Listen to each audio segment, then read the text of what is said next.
In this video, I'll show you how you can add 3 different hairs to your Roblox avatar. So it's nice and straightforward. You just need to head over to a search engine like Google, and then you need to type in BTRoblox space extension and hit enter. Click on this top search result, this Chrome web store at the top. This will take you to the official BTRoblox extension.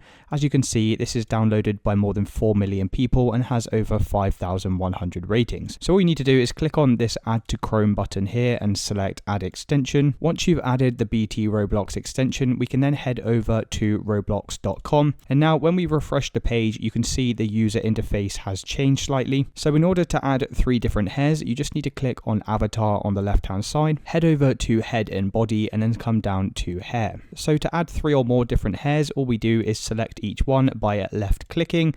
And as you can see, we're now adding multiple hairs to our Roblox avatar. And it's as simple as that, guys. If you did find this video helpful, then please consider dropping a like and subscribing.